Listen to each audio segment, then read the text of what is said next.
Good morning, everyone. Before I get started, I wanted to thank Mike and Tim for inviting me here to MD&M West to present on this topic. And just before I get started, just a forewarning, if you're expecting a presentation where I'm hyping up AI and Agentic AI, you will be sorely disappointed. So, that is not what we're going to be talking about today. We're really going to be talking about it from a grounded perspective, the state of Agentic AI, and what really is the prospect for this technology, this, let's call it, compute paradigm for industrial automation. And so, yes, I'm Leonard Lee, executive analyst at NextCurve, and I've been in the industry for across a number of industries, actually, through my consulting career that spans over 30 years. Formerly a partner principal at IBM, PwC, as well as EY, and then started off my career in industry research with Gartner. Was with them for 3 years, and I started my own firm. And what I focus on is basically charting the tech oceans, right? I'm not trying to boil things, I'm just trying to figure out where things are. And, for those of you who are, big IoT folks, just trying to get a sense for how things are shifting and ebbing and flowing. Because as everyone knows, technology, especially the stuff that's happening in the AI domain, is very, very fluid. And what I want to do here for this session really quickly, and I'm going to try to get through the slides as quickly as possible so that we can open up the discussion to Q&A, is to help everyone understand the current state of Agentic AI and the state of the art. Okay, I'm sure everyone's heard of Agentic AI for the last, decade maybe. And then I want everyone to establish a better understanding of Agentic AI. What do we mean by that, right? Because the definition has morphed over the past 3 years since the advent of ChatGPT and large language models. And then just level set on what do we mean by AI, because there's a lot of different varieties of AI, and I think that clarification is really important. Then we will talk about the limitations and the challenges of AI and Agentic AI as observed by NextCurve. And finally, understand what is the value potential and opportunities in manufacturing. And ultimately, what I want to do is arm whoever has lent their ears to this presentation the ability to ask better questions, right? Because there are many questions that should be asked that are not being asked, and that's costing a lot of organizations a lot of money and a lot of spinning wheels. And for vendors out there, hopefully by the end of this presentation, you'll have a better perspective on what the path of value will be for your customers as you work with these emerging technologies in improving the outcomes that you are able to present to your customers. So really quickly, if you follow me on social, you might think that I'm an AI pessimist. I am not. I call myself a pragmatist, but then also I'm not an evangelist. I don't go overboard with a lot of the prevailing narratives that are out there today that are being incrementally, if not dramatically, proven misguided. What I really want to do is help everyone through all these different cycles of technology to stay out of POC hell, because that seems to be something that we keep falling into, right? Investing in technology experiments, finding out what the limitations are, and then if you're lucky, getting out early, but oftentimes you get stuck in this POC hell. So let's talk about what is Agentic AI, what is an agent. And for the industrial sectors, what this basically means is introducing, taking your Six Sigma operations, taking your Six Sigma processes, the 6 nines of reliability, and and then introducing less than 1 9, right? That's what this stuff is about, and this is one of the reasons why we're seeing so many challenges adopting agentic AI. So what I want to do here really quickly is talk about the genealogy of agentic AI and automation, because let's level set here. This stuff is not new. Many of you in the audience have already seen this stuff before, right? There's these things called chatbots. They used to be called agents, and early on in about a year and a half, if not 2 years ago, when this whole notion of agents started to emerge off of the back of this excitement about large language models. When people were talking about agents, they were talking about a lot of these chatbots that were being used in customer service, right? And so a lot of industries like telco, retail, they were experimenting with chatbots with very varying success. So you have this agentic layer that's evolving, okay? And then below that, you have the models themselves, the model architecture is evolving. And then below that, you have the different modalities of what you have to do in order to build and operationalize these AI technologies evolving as well, right? And so there are these 3 swim lanes as you look at agentic that you really need to consider as you evolve your own thinking about where we're going with this agentic stuff.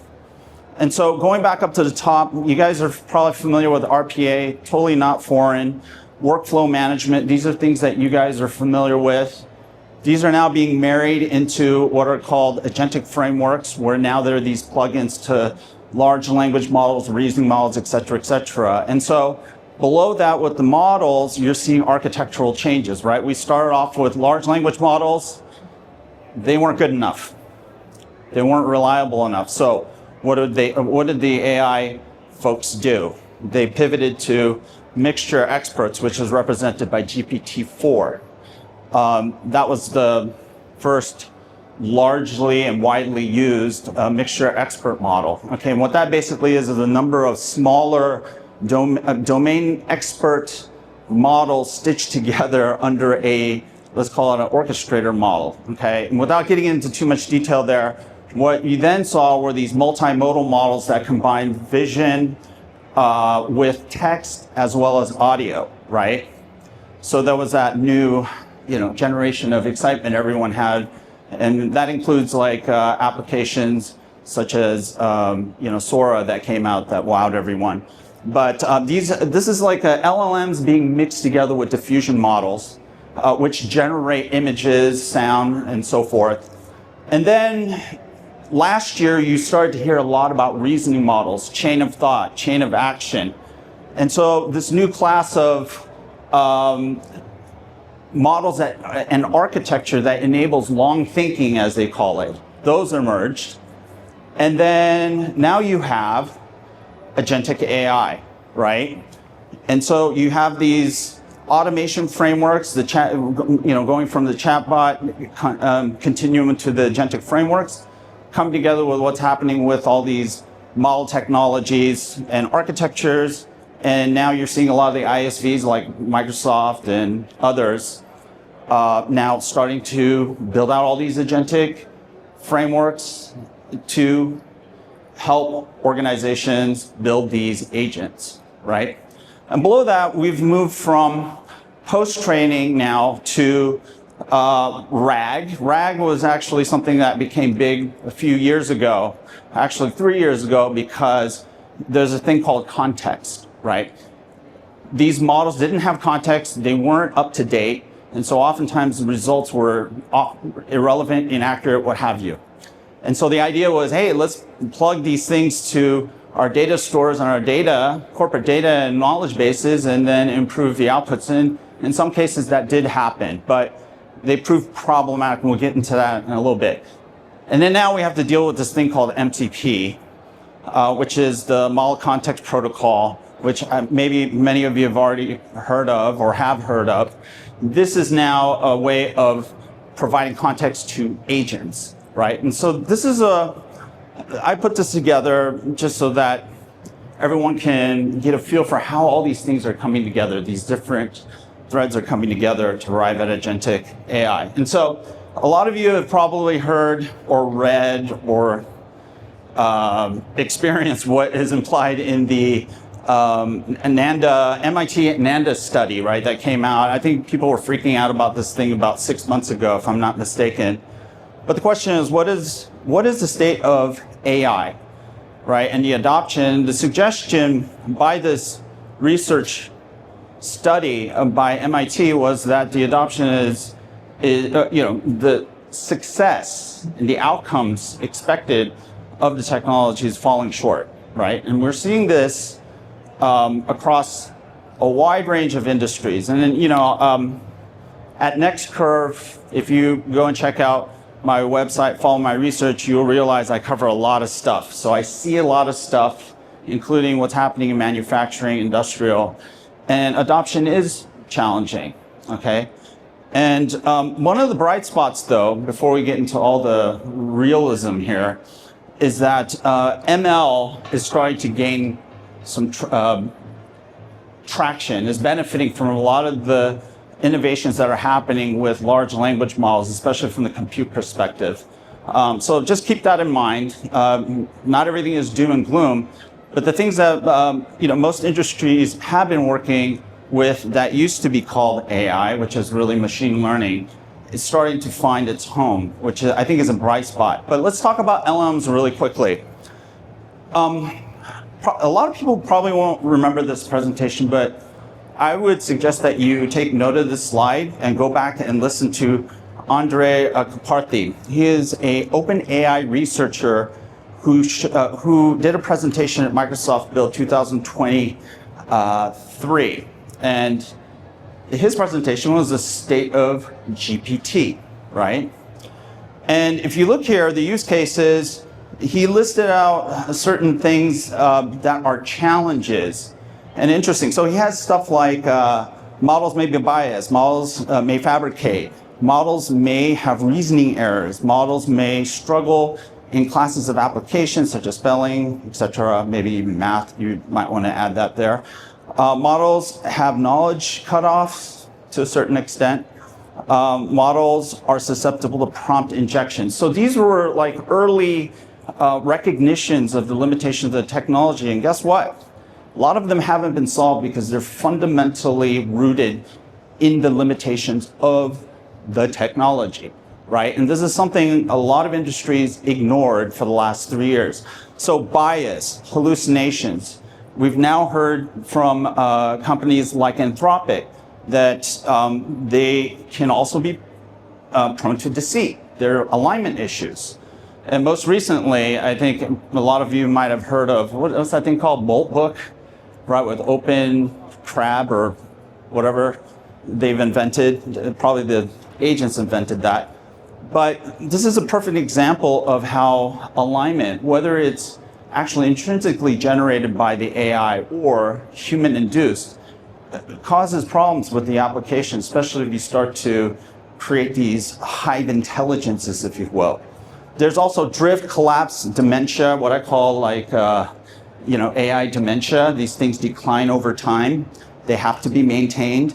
Consistency, reliability issues, and of course, reasoning errors. And so this is why you're seeing, going back to the first, that one chart that I showed you with the genealogy, that's why you're seeing this fast evolution of model architectures. And so let's talk about agentic AI for a moment, because agentic AI depends on AI or Gen AI, okay? There's a lot of good ML stuff, so all of you guys out there doing the good ML work, I'm not hating on you, I love you guys, okay? The thing is, agentic AI poses now another series of issues.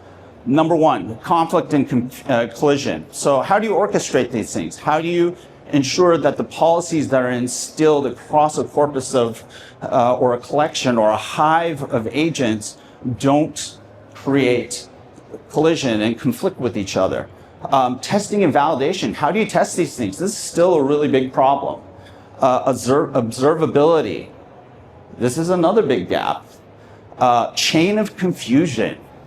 You probably haven't heard that before. But these things can, so if we go back to reasoning models, chain of thought, there's a phenomenon that I've observed several times. I call it a chain of confusion because these things can confuse themselves and get into an infinite loop cycle of long thinking. And guess what? That costs money. Then there's the security and identity issues that everyone's trying to figure out. There's the oversharing problems, okay? And then there's the cost of visibility and variability based on tasks. So, you know, really quickly, if you try to cost out how much AI compute you need to complete, let's say, a specific task, you can't baseline that because you don't know how many cycles that agent is actually going through to create that output or decision if that's what your expectation is. So the bottom line is this. Gen AI enabled agentic AI for the industry, including manufacturing. Most folks are in the process of experimentation, right? There's many mistakes and failures. That's all part of the POC process that I was telling you about earlier. And this is why there's increasingly more talk about how a lot of these early POCs have either failed or continue to be problematic in terms of delivering on outcomes, expected outcomes. And then there's been learning, but then there's also a need, and it's something that I'm telling a lot of my clients, there's a need to unlearn a tremendous amount of stuff. What you know about AI today, especially generative AI, is wrong. And so now you have to go through the process of figuring out what did I believe about AI before that is no longer true. And so that's a really difficult exercise that a lot of organizations are starting to go through, and that realization or that initiation of that process is really happening through these POCs. And of course, there's a big write-off of these experiments that are going on.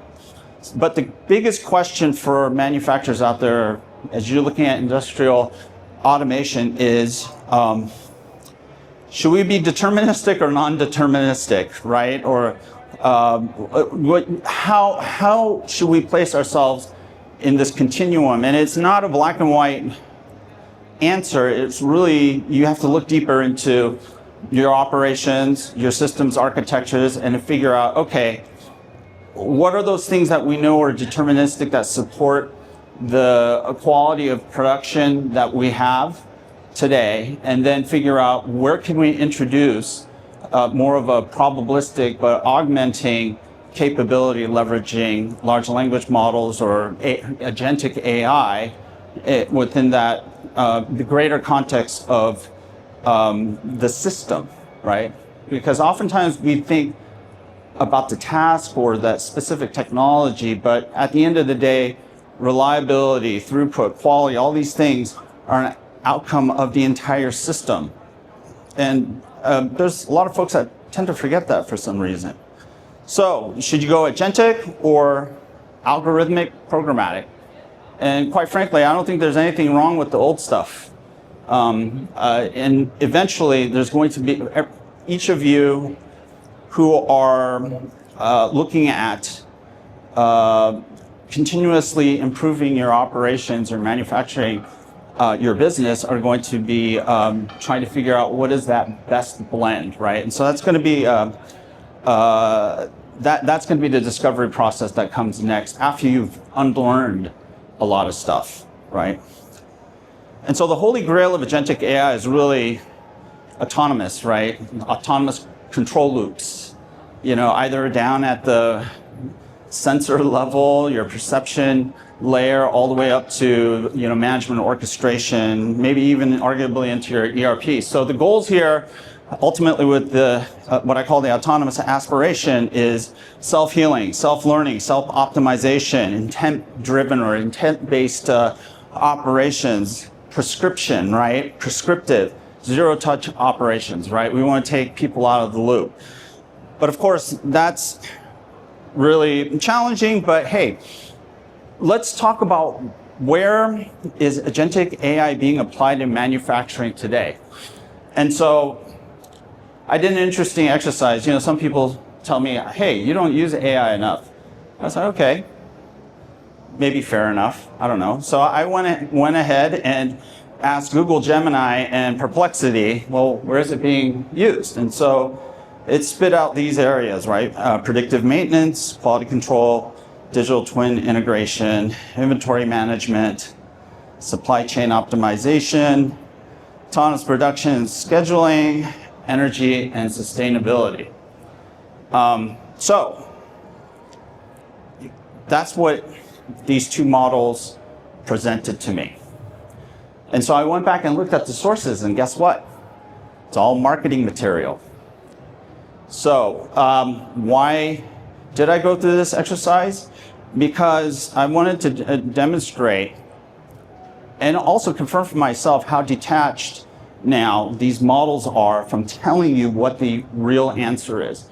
Right now, the adoption of agentic AI is the maturity of implementations is very low. It's barely out there. If you are deploying agentic AI out in your operations today, I would tell your CISO, go and check out what they're doing and get it validated. So everything that I've presented thus far, these are hard realities, right? But for the vendors out there, the solution architects within an organization, these are things you need to know about. Because going back to the POCs, this is the reason why. It's not change management and all this other stuff. These are the reasons why POCs fail. And it's rooted deeply in the technology, right? And so let's take the example of telecom industry. They've been looking at trying to leverage large language models as well as agentic AI for years now. And some of the prominent use cases they are still working on is autonomous network automation, fault and root cause analysis, RAN or radio access network, and network management orchestration, RAN and network optimization, service operations for fault to fix. And after all these years, they're still working on it, okay? These are hard problems that they're dealing with the technology to realize some of these aspirational use cases. And I'm not saying there isn't progress. There are patterns for safe, reliable uses of agentic AI, but there's also certain dynamics that you need to be aware of that I'll cover maybe briefly toward the end of the presentation. Now, let's talk about the semiconductor industry. So one of the industries that I cover is the semiconductor industry.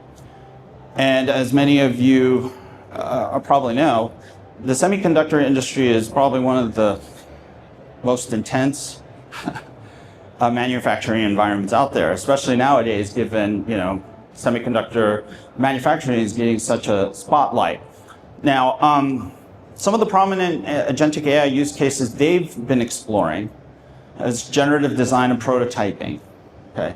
Validation and test automation, simulation and synthetic data generation, diagnosis and root cause analysis, and software and firmware coding and testing. So there are some interesting things going on, okay, especially on the coding front, where they're trying to now take PLM processes as well as SDLCs and try to reinvent those leveraging agentic frameworks, okay? You still have to have the human in the loop from what I've been able to observe. But one of the things that I'm seeing with the semiconductor industry is a lot of the generative and agentic functions that seem to have promise are more in the, let's say, the back, back or front end in design, right? Design, and then, of course, marketing. But you guys don't care about marketing. You want to know how can we leverage this technology to improve our, operations as well as enhance our industrial automation capabilities. But so it is a slow they're going through a discovery process. There are patterns coming out that look promising. Now, the challenges of LLMs and agentic for industrial. Number one, latency. Okay, LLMs are not magic. They're really tough to work with. Even SLMs. Latency is a big challenge, oftentimes brought up quite a bit when you look at manufacturing solutions. The cost of intelligence, which tends to be pretty invisible until you actually until you get the bill. That's another thing. Reliability and consistency is still a challenge, and so a lot of the scaffolding and framing that you have to do to have safe and reliable agentic and generative AI applications, it's evolving. Those frameworks are not baked completely yet, but they're coming. Okay, so that's a bright spot, even though I'm citing it as a challenge. The complexity of lifecycle management. This is not fire and forget. Okay, you have to maintain these things, and oftentimes that maintenance cost is not factored into TCO, total cost of ownership calculation. Then there's the knowledge and domain specificity challenge. We're finding out that more industries cannot use the generic models. They need to have domain-specific models that they develop. And then, I put this last, but this should be first. Security. Biggest problem. And then the potential, though, for LLMs and agentic AI, sweet spots for industrial. I think diagnostic and troubleshooting support, there's benefit there. Just have to be really careful and test a lot. Non-deterministic automation, if there's any aspect of your process or operations where determinism is not as critical, there's a lot of potential there. It's just you have to figure out what those aspects are. Contextual sensing and understanding, this is an emerging area. This is where agentic as well as small language models, especially at the edge, are going to help improve the perception perception and sensing capabilities in your industrial environments. Intent-driven orchestration is still aspirational, but people are starting to realize these in more of like a function task level, right? And that could still be very, very helpful. It's just that you're not going to see this big magic transformation in all likelihood. Knowledge, let me see, and domain, let me see, did I get this right? Yeah, knowledge and domain specificity. The reason why this is important is that there are ways to get these things more tuned into your business. You just have to be cognizant of the cost. And it's also being used in data analysis and augmentation. So not necessarily processing your data, but helping you figure out your data, right? And also your knowledge base. And so recommendations for agentic journey, focus on building your network graph for your ops and assets, right? So if you're a digital twin fan, this is probably like one of the first things that you really need to focus on, because agentic stuff is really dependent on a really solid foundation. Otherwise, it's just not going to have that scope of reliable impact in whatever kind of transformation you're doing. Invest in your knowledge bases and knowledge management. This is really, really tough for a lot of organizations, but it's essential because AI is not the problem. AIs react to data. They need to be trained with knowledge so they can make decisions off of data, right? And so that's something really important to understand, because everyone keeps saying, oh, well, you know, it's a data problem. No, it's not. It's mostly a knowledge problem. And most organizations haven't harvested their knowledge. And then understand the full life cycle of agentic management. Then establish AI and agentic AI FinOps observability and analysis. This is very immature area, but this is something you guys should really focus on, because it's going to be essential in helping you realize ROI and also agentic AI solution design. And be wary of agentic AI and Gen AI and agentic AI evangelists. Kick the tires on them, okay? And I'm really serious about this. I've seen some scary stuff being presented on stage. I mean, absolutely scary. And then learn from others' mistakes, because there are many. You don't have to make the mistakes, just observe. Being first hasn't proven to be good for anyone in this race. And then if you're interested in my research, just check out NextCurve. I have a Substack, also my site, which is www.next-curve.com. I also have a podcast that I do on a weekly basis where this is like, Wayne's World and Sports Center of IoT and tech broadly. It's called IoT Coffee Talk. Check that out. And, now we're going to move into Q&A, but follow NextCurve for the tech and industry insights that matter. Thank you very much. And thanks, Leonard. Yeah. Let's give him a quick hand. Who has the first question for Leonard? Who's got a question? All right, we'll start here. Thank you. I know you. Yeah, thank you so much.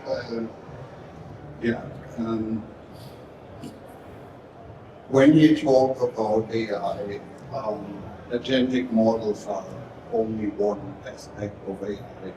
It's machine learning, and so forth. And how do you relate these different AIs in an approach to a production line in the industry? Wow, that's a big question. The first step is really having a good sense of the taxonomy of what is AI, right? I think that's one of the biggest problems right now. It's been a highly appropriated term. So before, early on, we used to call it Gen AI, this thing that's related to diffusion and LLM models. Now, everything has been packed into AI, and there's, I think, less of an appreciation of how diverse AI really is. And so one of the first steps is to kind of break that out and be a little bit more specific. Don't generalize how you're talking about AI. Be specific. Because down at the lower levels of your tech stack, closer to the sensor, you have one variety of AI, mostly machine learning that's happening. And then as you move your way up, you might start to see more of these robust AI models that are leveraging generative AI technologies start to make their way in. Now, there is a trend that I'm seeing where small language models are starting to make their way much closer to the sensor. This is still early days, but the silicon is starting to be there. It's emerging. And so the placement of AI, whether it's machine learning or generative AI, it's going to be shifting. And so, I guess the most important thing here is don't generalize AI, right? And so hopefully that addresses your question. At least that was my reaction to your question. It's a highly evolving thing. Oh yeah. And then the agentic thing is almost separate, and it's on those two tracks, right? All right. Another question? You mentioned something earlier about how you've seen some scary things presented on stage. I also had a lot of anxiety related to what's going on with AI.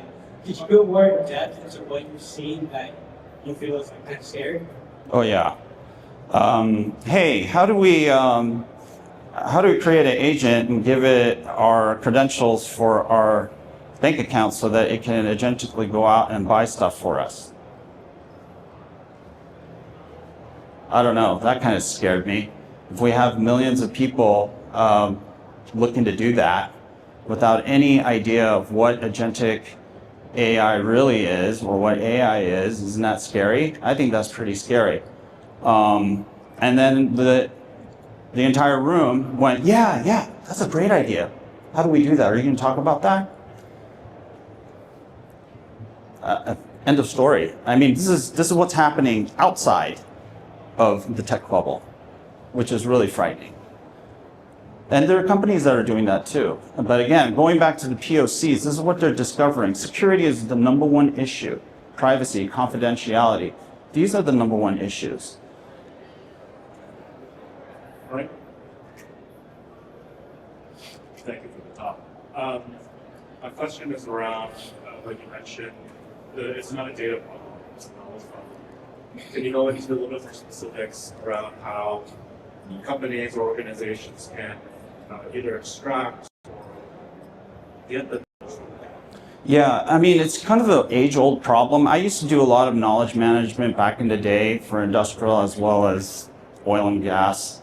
And it's a practice that's not mature in a lot of organization. It boils down to being able to support and hydrate an ontology, right? So you hear about these graphs, and they've been trying to use vector databases. So a combination of these two types of quote unquote data store technologies to support large language models. The thing is that to be able to hydrate these things well with domain specific or company specific information, you have to have a good knowledge base. And so it really requires that you do the really boring, mundane task of giving that stuff together. Otherwise, these models will not even know what to do with the telemetry that's coming in from your sensors, right? And it's as simple as that. I think here's the thing: we know what the problems and the solutions are. We're being distracted from focusing on those, and then looking a little bit too far down the road, and not focusing on the foundation that you have to build, right?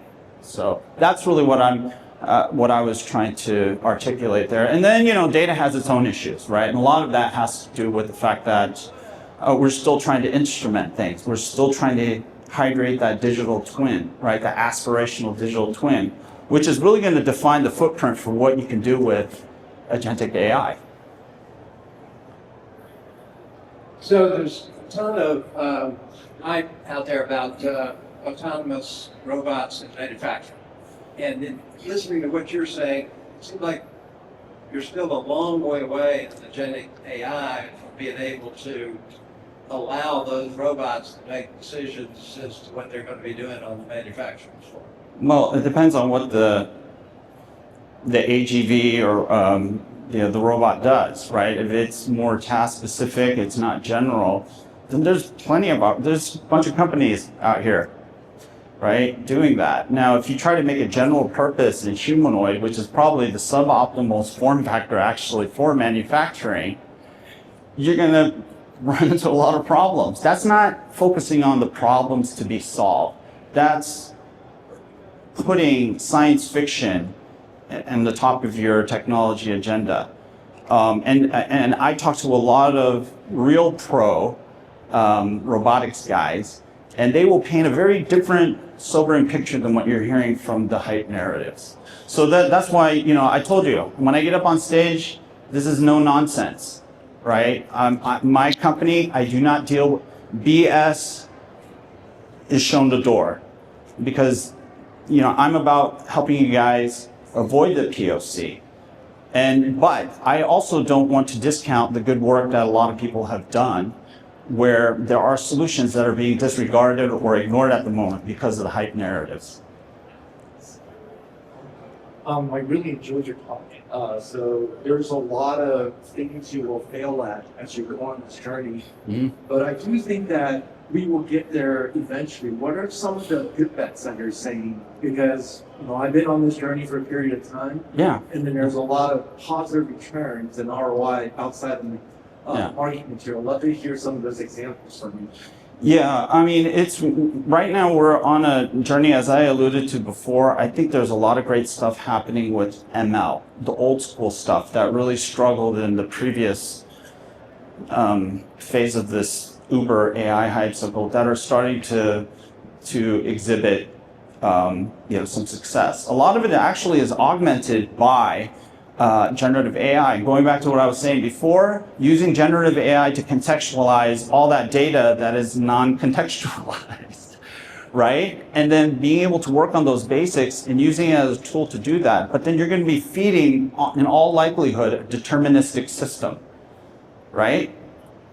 And so, you use these tools for what they're good at. You don't try to position them for something that they're going to fail at.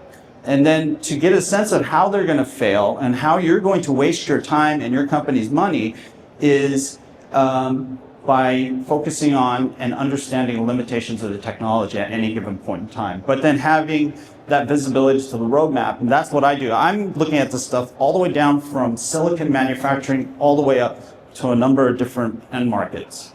So that's how I get my lens. So. Thank you, Leonard. Question, when you talk about the AI journey, you talk about the network graph, can you expand a little bit about the network graph and like aligning with like business outcomes or whether it's on the operation shop floor or... Yeah, sure. Yeah, let me see if I can generalize a response that probably shouldn't be generalized. It's all about, again, dealing with the new, it's not necessarily new because graphs have been around for a long time. It's really understanding what the knowledge architecture to support AI looks like. And more often than not, you're not going to be using RDBMSs and structured data. You're going to use basically some kind of network representation of things, right? And this is the education maybe the organization has to make. Now, the digital twin folks have been looking at this for a long time because their thesis was if we can create an ontology for digital twins, then it can be the basis for scaling and enabling AI.